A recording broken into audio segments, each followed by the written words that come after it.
बिस्मिल्लाहिर्रहमानिर्रहीम। इय्याका नअब्दु व इय्याका नस्तईन। मेरे पाकिस्तानियों, मैं आज अपनी सारी कौम को समझाना चाहता हूँ कि क्यों हम इस जगह पे पहुँच गए कि हम जेल भरो तहरीक का आगाज़ करना चाहते हैं। इसकी क्या वजह है? देखिए, सारी दुनिया में कौमें किसी कानून के तहत चलती हैं। कानून क्या होता है? वो आइन फैसला करता है कि क्या कानून में जायज़ है और कौन सी चीज़ नाजायज़ है।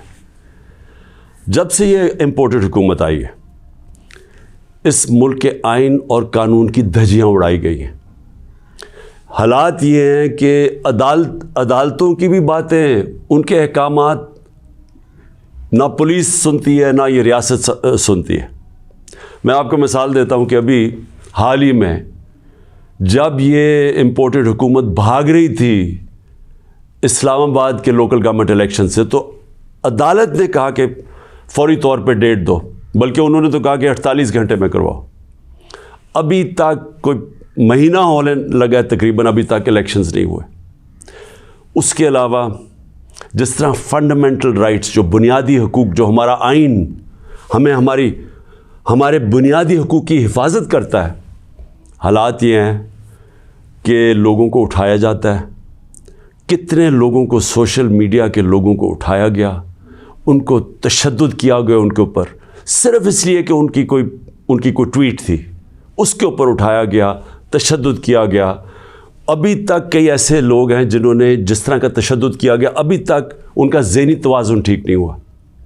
आज़म स्वाति, कौन सा आइन, कौन सा कानून इजाज़त देता है कि एक ट्वीट के ऊपर नंगा करके उसके ऊपर तशद्दुद किया जाए, और फिर जब वो फिर से उसको जेल में डाला जाता है और फिर उसको कोई 30 उसके ऊपर FIR कोई बलूचिस्तान सिंध में की जाती है। शेख रशीद, आइन उसको अदालत उसको ज़मानत देती है, उसके बावजूद उसको उठा के ले जाते हैं और उसके ऊपर केसेस सिंध और बलूचिस्तान में कर देते हैं। फवाद चौधरी, अदालत 4 दफ़ा कहती है IG को कि पेश करो फवाद चौधरी को अदालत में, और वो उसको इस्लामाबाद ले जाते हैं।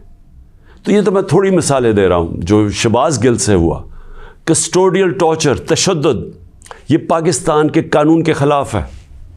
तशद्दुद भी हुआ और उसको कोई रिलीफ नहीं मिली, और फिर डराया धमकाया गया और केसेस किए गए। पुरअमन एहतजाज हमारा था 25 मई को, उसके ऊपर जो जुल्म किया गया, कौन सा कानून और आइन एक जमहूरियत में इजाज़त देता है कि पुरअमन एहतजाज के ऊपर तशद्दुद करो? इन्होंने 3 धरने हमारे अगेंस्ट दिए और लॉन्ग मार्चेस की, किसके ऊपर हमने कोई सख्ती की?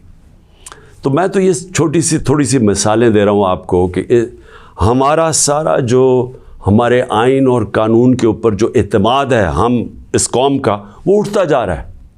और बल्कि हमें ये खौफ है कि जो अब आइन, जो जमहूरियत बेस होती है जिस आइन के ऊपर, और जमहूरियत के अंदर वाज़े तौर पे है कि 90 दिन के अंदर इलेक्शंस करवाने पड़ेंगे। हमने अपनी 2 हुकूमतें पंजाब और सिंध में क्यों गिराई, डिज़ोल्व की? खुद कोई ऐसे नहीं करता। हमने सिर्फ आइन को सामने रख के की कि हमें जब पता था कि 90 दिन के अलावा आप आगे नहीं जा सकते, तो हमने उसको सामने रख के इलेक्शंस की तरफ गए, इसलिए कि मुल्क एक बहुत बड़े बुरहान का शिकार है, एक पॉलिटिकल इंस्टेबिलिटी का शिकार है। और जब तक इस मुल्क में सियासी इस्तेकाम नहीं आता, हमारी माशियत नहीं ठीक होने लगी। तो हमने अब कुर्बानियाँ दी 2 गवर्नमेंट्स की, जो तकरीबन 66% पाकिस्तान है, सिर्फ इसलिए कि आइन 90 दिन में इलेक्शन करवाता है। अभी तक कितने दिन हो गए हैं? 20-25 दिन हो गए हैं, अभी तक कोई डेट नहीं मिली। दोनों इलेक्शन कमीशन और ये जो 2 हुकूमतें, जो 2 गवर्नर्स हैं, उन्होंने डेट्स नहीं अभी तक दी, और ये सीधी पाकिस्तान के आइन की वायलेशन है। और अगर ये 90 दिन से आगे जाते हैं तो आइन बड़ा साफ़ है इसमें कि आर्टिकल 6 लगेगा। ये सारी कौम अब देख रही है पाकिस्तान की अदालतों की तरफ, और मैं ये वाज़े करना चाहता हूँ, ये वो पाकिस्तान में वक्त आ गया जो जस्टिस मुनीर मोमेंट हम कहते हैं, कि एक दफ़ा डॉक्ट्रिन ऑफ नेसेसिटी के तहत हमारी जो इस कौम का डाउन स्लाइड शुरू हुआ है, जो निचला सफ़र शुरू हुआ है, वो जो फ़ैसला था کہ ڈاکٹرن آف نیسیسٹی کے تحت آئین کو پیچھے ہٹا کے ہم نے طاقت کے ساتھ ہماری عدالتیں گئی. تو آج بھی وہی وقت ہے, سارا پاکستان دیکھ رہا ہے, ٹائم بدل چکا ہے.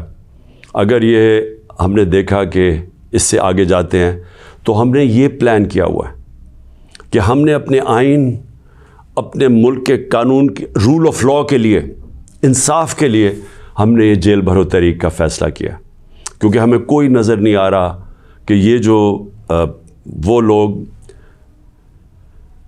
جن کی پر کرپشن کے کیسز, انٹرنیشنل انکشاف ہوتا ہے پینما کا, جس میں پتہ چلتا ہے کہ مریم نواز 4 مہنگے ترین لنڈن کی اپارٹمنٹس, جو کہ لنڈن کے سب سے مہنگے علاقے میں, اس پینما کے انکشاف میں پتہ چلتا ہے کہ اصل مالکہ ان کی مریم نواز تھی.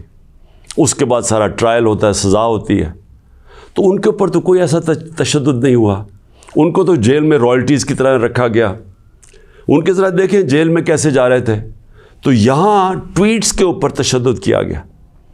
تو اس لیے 2 راستے ہمارے سامنے.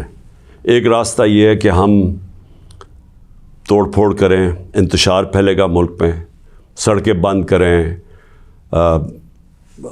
پتھراؤ کریں, پہیہ جام سٹرائک کریں. تو ملک کے تو آگے حالات وہ ہیں, پاکستان کی تاریخ میں معیشت ادھر تک نیچے نہیں پہنچی جو انہوں نے پہنچائی ہے, اور یہ ہم سب کو پتہ تھا ہونا ہی ہے.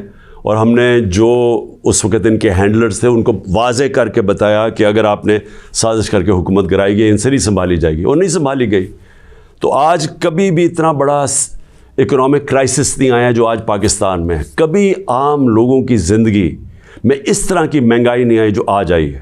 جو بے روزگاری بڑھتی جا رہی ہے, ایک طرف مہنگائی بڑھ رہی ہے, بے روزگاری, تو ملک کے معاشی حالات تو بہت برے ہیں.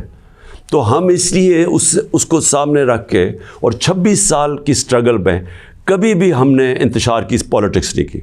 لہٰذا یہ پرامن طریقے کا احتجاج ہے جیل بھرو تحریک. میں آج اپنے سارے کارکنوں کو, بلکہ میں تو پاکستانی عوام کو بھی یہ کہتا ہوں کہ یہ اس وقت آپ پالیٹکس نہیں کر رہے ہیں, آپ اپنے ملک کے لیے جہاد لڑ رہے ہیں, حقیقی آزادی کی جنگ لڑ رہے ہیں. میں آج آپ سب کو کہوں گا کہ میرے اپنے کارکنوں کو کہ جو ہمارے ضلعی صدر ہیں, ڈسٹرکٹ پریزیڈنٹس جو ہیں, ان کے اوپر رجسٹریشن شروع کریں, کہ جنہوں نے ہم پہلے ہر پاکستان کے شہر میں ہم جیل بھرو تحریک شروع کریں گے. تو پہلے میں چاہتا ہوں کہ والنٹیئرز اپنی رجسٹریشن کریں, اور اس کے بعد میں پھر آپ کو ڈیٹ دوں گا کس دن ہم نے جیل بھرو تحریک کا آغاز کرنا ہے, اور اس کی چند دنوں کے اندر ہوگی. اور اس لیے میں چاہتا ہوں کہ جلدی جلدی آپ اپنی آپ جو رضاکار ہیں وہ سامنے آئیں. اور انشاءاللہ میں یہ سمجھتا ہوں کہ یہ جو ہماری تحریک ہے, اس سے ہم وہ چیز حاصل کرنا چاہتے ہیں جو پاکستان کو ایک حقیقی آزادی بھی دے گا, اور حقیقی آزادی کا مطلب حقیقی جمہوریت وہ بھی دے گا. اور وہ انشاءاللہ وہی ایک پاکستان کو ایک وہ جمہوریت جدھر رول آف لاء ہے, جدھر قانون کی حکمرانی ہے, وہی پاکستان کو اس دلدل سے نکالے گا. شکریہ.